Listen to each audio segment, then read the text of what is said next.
Well, my first association has to go back about 30 years. I've been on council for 30 years, and it was as deputy mayor.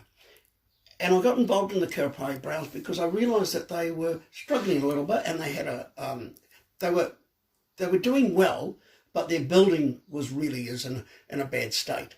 So through council, I think if I remember rightly, it was about $10,000 we got for the band to upgrade the hall. So that started a journey for me, which I didn't expect was going. But it's been a fantastic journey. They're great people, and I've had a long association now. I think it's around 30 years. And so then it didn't take them long to decide to make me patron. And it's interesting because even though I love brass, I love classical music, I'm not actually very good at playing any of it, although a number of the members are convinced that they could actually teach me, but I thought that was too big a challenge for them. But look, this was a long journey as patron for them and attended many of the functions. And I look back and think, why has it been so successful, a little band like Kerepehi? And I dare say it's culture. I've always believed, whether it's a sporting organisation, a company or a family or whatever, it's all about culture. And it's that, and it's so easy to get it wrong. And why organisations and sporting clubs and some companies fall over, I believe, is because they get the culture wrong. They don't actually get involved with the people they employ are fitting in with their culture. There's a lot of work being done on that. One thing about the brass band is they've had a great culture there. Firstly, they love all playing brass, but also it's about getting on and respecting each other. And so we come from different backgrounds and but there's always respect there. They love playing, and they're like every organisation, every club, it all has its ups and downs. However, I just admire the fact that they've attended. And of course, one of the things as deputy mayor, and then I had 15 years as mayor until I retired 3 years ago.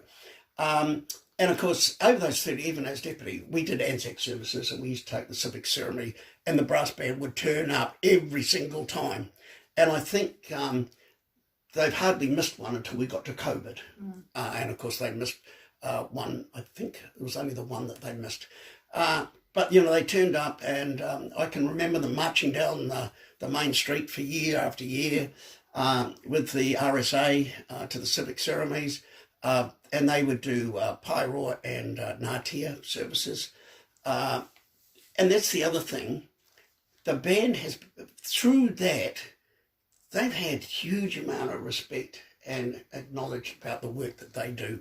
So they've always had a lot of support within the wider community, because they do the Christmas carols and they're in the community, and they're doing it voluntarily because they enjoy doing it. But like everything, there's always key people.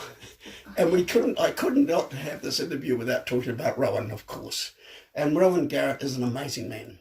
And right back and he's of course been involved in all the 75 years that the band's been going. And never missed an Anzac service, I don't believe. I think he missed two, one through ill health, if I remember rightly. And he's a bit of a glue, and why the band's been successful. But of course, it always does take someone like Rowan that has leadership skills and that, and just as part. But there's others as well. But the other one, of course, of very recent time, and I think it really does demonstrate the success of the band, and that's Lungyurt Luke. He's come in, and he is completely on the older band members are completely on board with him. It's amazing to see, because how often do you hear of a young person coming in and there's a little bit of trouble with the older established people, and I'm getting on in years, and I know that sometimes that's difficult when you see new blood, especially when it's young, but Luke has that real ability, and it's fantastic to see, and it's a real plus for that band. So even though 10 years ago I might have thought, one day this is going to struggle, like a lot of bands in New Zealand, I'm completely of the opposite view now. With the young ones coming in, with Luke's leadership, with the older ones really getting behind him and working, I think it's got a huge success. I really do, and it's great to see. And I thought when I left as mayor, they would replace me as patron, but they are refusing to let me go. And frankly, I'm enjoying it. So, yeah, it's been a great experience. Yep. So, John, how about you tell us a bit about what you have, what the role of patron has been? I think the patron can be many things in some ways for different organisations, but generally you are there supporting the organisation and where possible promoting it and giving it a profile. So as mayor or deputy mayor, patron is quite often you get awarded patrons of a number of different organisations. And you're there really supporting that organisation and giving it the support wherever you can, in public forums in particular, public functions, and you would support the in this case the Kerepehi Brass Band.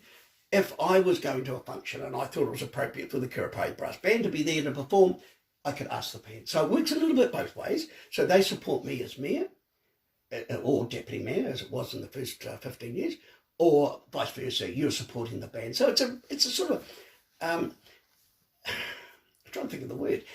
It's a privilege, actually. It's probably the word. It's a privilege to be asked to be a patron of an organisation.